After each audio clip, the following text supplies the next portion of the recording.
Hello students, welcome back. I know मैं काफ़ी दिनों बाद वीडियोस जो है अपलोड कर रही हूँ, but I am really very sorry about it. थोड़ा बिजी शेड्यूल होने की वजह से कहीं ना कहीं मुझे ब्रेक लेना पड़ा, बट आगे से मैं कोशिश करूँगी कि मैं वीडियोस डालती रहूँ ताकि आपकी पढ़ाई में कोई डिस्टर्बेंस ना हो। तो चलिए स्टार्ट करते हैं आज का सेशन। आज का जो सेशन है वो है हमारी क्लास 3 ऑफ जेनेटिक्स। इससे पहले हमने 2 क्लासेस ऑलरेडी कवर किए हैं। उसकी जो लिंक्स है वो मैं डिस्क्रिप्शन में डाल दूंगी। इन केस अगर आपने वो वीडियो नहीं देखी है तो रिक्वेस्ट है कि आप पहले वो वीडियो देख लें, क्योंकि उसमें जो बेसिक कंसेप्ट है जेनेटिक्स के वो हमने कोशिश की है कि हम उसको कवर कर सकें। तो आज का जो सेशन है हमारा that is based on law of independent assortment. Mendel's ji ने जो लॉ दिए थे उसी पे बेस्ड एक लॉ है, that is law of independent assortment. Previous class में law of dominance and law of segregation मैंने एक्सप्लेन किया है, आप वो भी देख सकते हैं। तो इस लॉ को समझने के लिए मेंडल ने पहले बेसिकली ये जब डायहाइब्रिड क्रॉस किया गया तो उस डायहाइब्रिड क्रॉस से जो मेंडल ने एक कंक्लूजन निकाला, जो एक लॉ दिया बेस्ड ऑन डायहाइब्रिड क्रॉस, उस लॉ को हम बोलते हैं लॉ ऑफ इंडिपेंडेंट असॉर्टमेंट। अब ये डायहाइब्रिड क्रॉस क्या है? ऐसा क्रॉस जिसमें हम दो कैरेक्टर्स को कंसिडर करते हैं। ये कोई भी दो कैरेक्टर हो सकते हैं। जो हमने 7 कैरेक्टर्स पढ़े थे पी प्लांट के कॉन्ट्रास्टिंग 7 कैरेक्टर्स, उसमें से कोई भी दो कैरेक्टर जब हम उन दो कैरेक्टर्स ऑफ प्लांट का क्रॉस करवाते हैं तो ऐसे क्रॉस को हम डायहाइब्रिड क्रॉस बोलते हैं। ये कैरेक्टर्स या तो हाइट हो सकती है, या तो सीड शेप हो सकता है, या कॉटिलिडन कलर हो सकता है, anything, any two character when we are considering, तो उसे हम डायहाइब्रिड क्रॉस बोलते हैं। तो जब ये डायहाइब्रिड क्रॉस किया गया, उसके बेसिस पे जो मेंडल ने लॉ दिया, that law is known as law of independent assortment. इस लॉ को बेसिकली हम एग्जाम्पल से समझे तो थोड़ा इजी रहेगा हमारे लिए, क्योंकि ऐसे स्टेटमेंट थोड़ी सी आपको कॉम्प्लिकेटेड लग सकती है। सो अगर देखा जाए, मोटा मोटा देखा जाए, तो ये स्टेटमेंट कहती है इसकी, assortment of one gene occur independently of other gene। यानी कि किसी भी जीन का, किसी भी एक जीन का assortment जो है, अरेंजमेंट जो है, या फिर खुद को अरेंज करने का जो तरीका है, वो दूसरे जीन के ऊपर डिपेंड नहीं करता है। ठीक है, कैसे नहीं करता है ये सारी चीज़ें हम एग्जाम्पल के थ्रू समझेंगे। सो टेंशन नहीं लेना, समझ में आएगी सारी चीज़ें, आपको क्लियरली कंसेप्ट जो है समझाए जाएंगे। So don't worry about it. तो चलिए एक काम करते हैं, हम एग्जाम्पल से समझ लेते हैं इस टॉपिक को। सो यहाँ पे हमने दो प्लांट्स लिए हैं, एक कंसिडर कर लेते हैं मेल, एक कंसिडर कर लेते हैं फीमेल। बेसिक सा कंसेप्ट है, सबको पता है। अगर जो कैपिटल लेटर से हम रिप्रेजेंट कर रहे हैं that means it is dominant, और जो स्मॉल लेटर से हम जो रिप्रेजेंट करते हैं दैट इज रेसेसिव। तो बिकॉज दीज आर पेरेंट्स, सो हम इसे क्या लिखेंगे, पेरेंट जनरेशन, पेरेंट जनरेशन। सो यहाँ पे हमने जो कैरेक्टर, दो कैरेक्टर कंसिडर किए हैं, colour of seed and shape of seed. So colour क्या है हमारा यहाँ पे, colour is yellow and green. And अगर शेप की बात करें, शेप ऑफ सीड क्या है हमारे, that is round and wrinkled. So round, yellow को हमने रिप्रेजेंट किया है कैपिटल वाई से, ग्रीन को स्मॉल वाई से, राउंड को हमने रिप्रेजेंट किया है कैपिटल आर, रिंकल को हमने रिप्रेजेंट किया है स्मॉल आर।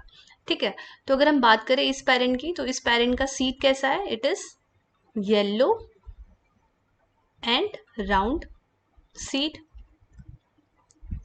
वहीं अगर इस पेरेंट की बात करें, so it is green and wrinkled seed, green and wrinkle seed. So ये हमारी पेरेंट जनरेशन। सो चलिए गैमेट्स की फॉर्मेशन कर लेते हैं। सो इसके गैमेट्स की फॉर्मेशन क्या होगी, that will be capital Y.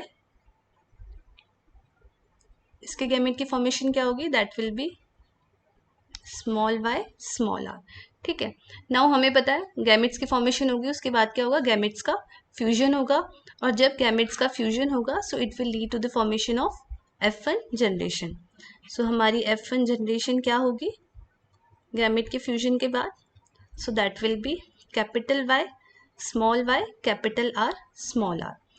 Now what we will do, this is हमारी, ये जो है हमारी, दिस इज F1 जनरेशन। सो अभी हम करेंगे F1 जनरेशन की सेल्फिंग,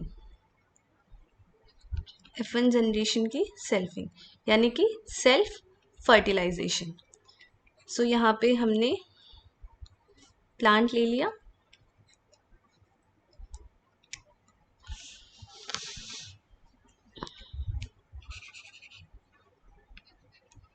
सो यहाँ पे हमने जो है प्लांट ले लिए। तो अभी अगर हम इसके गैमीट्स की फॉर्मेशन करें, सो लेट्स सी इनके गैमीट्स क्या बनेंगे। सो पहले इस कैपिटल Y को कंसिडर करते हैं, capital Y capital R capital Y small r, then small y capital R, then small y small r. Same for this also, capital Y capital R capital Y small r, small y capital R, small y small r. So ये हो गए हमारे gametes. Now we know that this gametes will fuse. लेकिन क्योंकि ये dihybrid cross है और यहाँ पे अगर हम गैमेट्स की बात करें तो सिंपली हम अगर ऐसे लाइन के थ्रू इसको रिप्रेजेंट करने की कोशिश करें so it will be very complicated. So इसको थोड़ा सिस्टमैटिक वे से एक्सप्रेस करने के लिए, समझने के लिए, there is a square which is known as Punnett square. Punnett square, ठीक है, इस स्क्वायर को पुनेट स्क्वायर बोला जाता है। थोड़ा सिस्टमैटिक अरेंजमेंट हो जाता है जब हमें गैमेट्स को फ्यूज करवाना है, so it will be clearly understood to us कि कौन सा गैमेट किसके साथ फ्यूज हो रहा है। सो एक काम करते हैं, एक में हम फीमेल्स को के गैमेट्स दिखा देते हैं, एक में हम मेल्स के गैमेट्स दिखा देते हैं। तो जो हमारे गैमेट्स से देवर capital Y capital R capital Y small r, small y capital R small y small r। Same gametes female के लिए भी, capital Y capital R capital Y small r, small y capital R small y small r। So now let's see, अगर capital R, अगर ये इन दो gametes का fusion हो रहा है तो जो कॉम्बिनेशन होगा that will be capital Y capital Y capital R capital R। आप साथ साथ में अपनी नोटबुक में ट्राई कर सकते हैं इनके कॉम्बिनेशन बनाने का। इन केस आपको कहीं पे भी कोई प्रॉब्लम आती है then you can refer to this video. आप कोशिश करिए कि आप भी साथ साथ में अपनी नोटबुक में इनके कॉम्बिनेशन बनाने की कोशिश करें।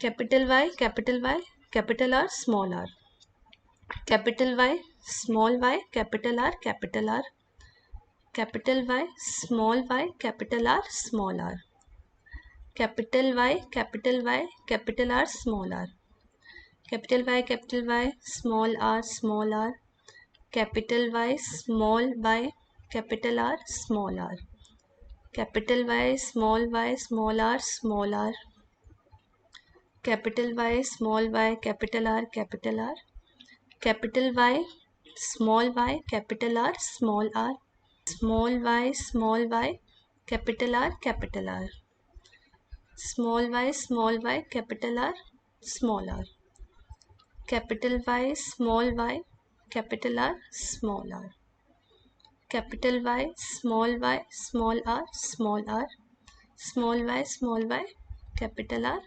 Small r, small y small r small r। ठीक है, तो ये हमारा जो कॉम्बिनेशन है ये हमें कॉम्बिनेशन मिल गया। सो नाउ हमारे पास, as we have already studied, हमारे पास दो टाइप के रेशियो होते हैं, that is phenotypic ratio and genotypic ratio.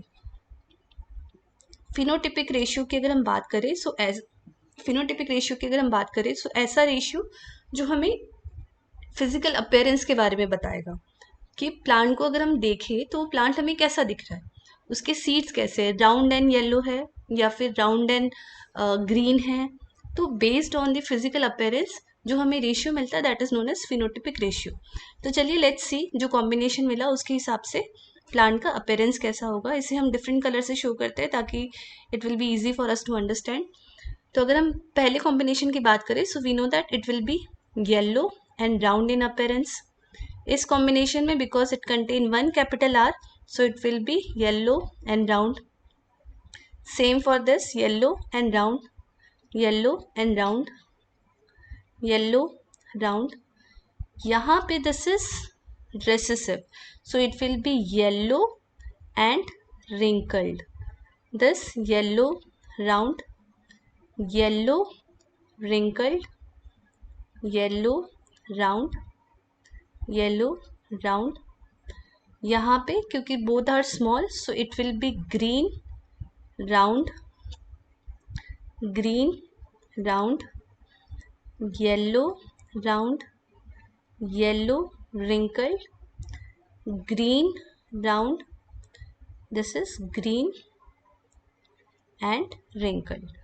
ठीक है, तो चलिए अभी देखते हैं कितने हमारे पास जो है, कितने रेशियो में हमारे पास जो प्लांट है which are yellow and round. देखते हैं.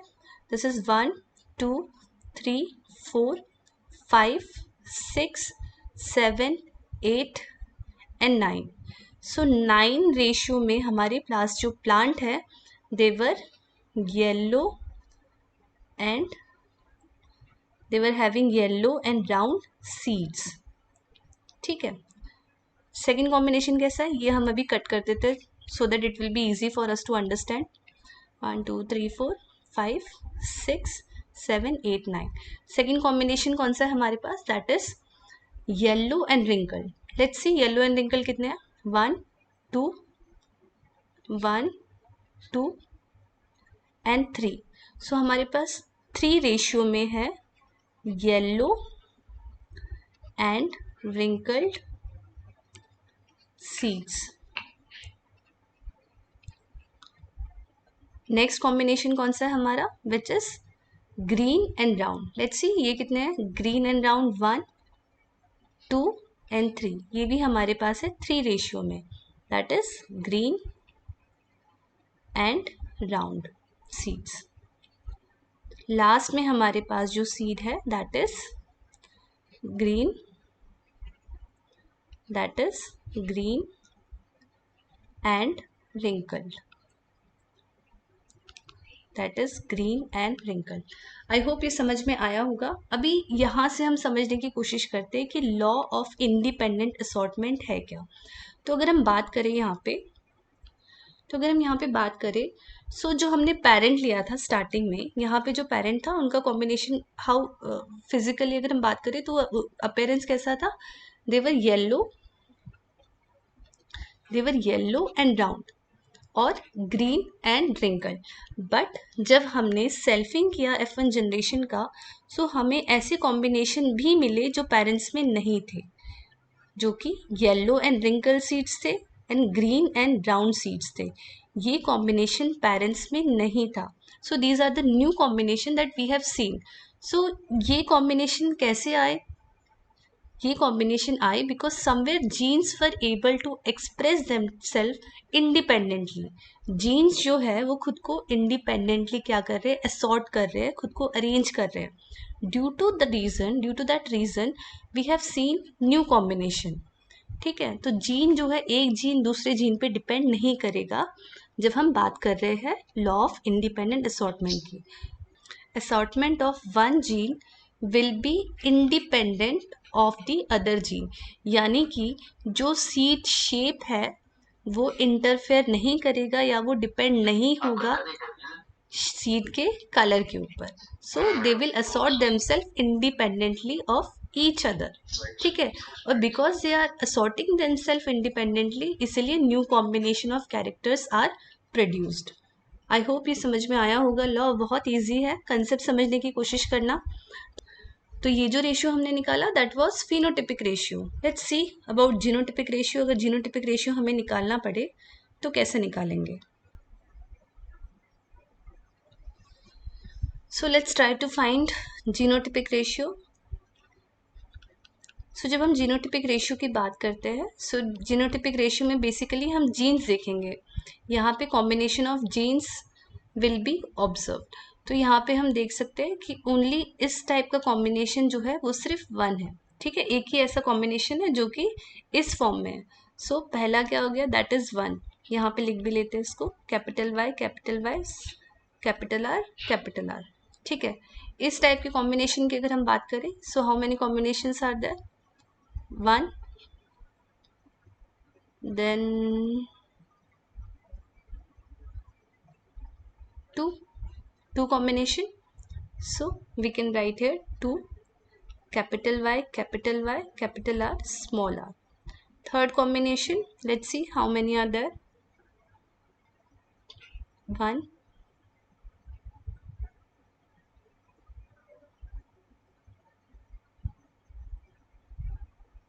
2,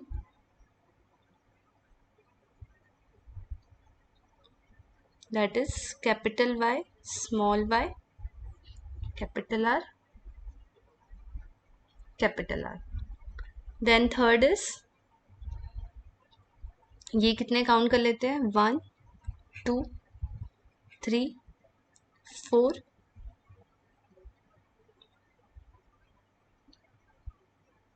4, that is capital Y, capital R, small r. Next, 1, only one is there, that is capital Y, small r, small r. Next, 1, 2, capital Y, small r, small r. Then third, 1, that is small y, capital R, capital R. Then 1, 2, which is small y, capital R, small r. And this is 1, small y, small r, small r. So mostly genotypic ratio can be written in this form, 1 is to 2 is to 1 is to 2 is to 4 is to 2 is to 1 is to 2 is to 1. So same, capital Y, capital R, capital R, capital Y, capital R, small r, capital Y, small r, capital Y, small y, capital R, capital Y, small y, capital R, small r, capital Y, small r, small y, capital R, small y, capital R, small r, y, r, r. So this is the genotypic ratio for dihybrid cross. I hope आज हमने जो भी पढ़ा है आज के session में आपको हेल्पफुल लगा होगा. In case if you find it helpful, please like, share and subscribe. Thank you so much. जल्दी ही मिलेंगे नेक्स्ट क्लास के साथ.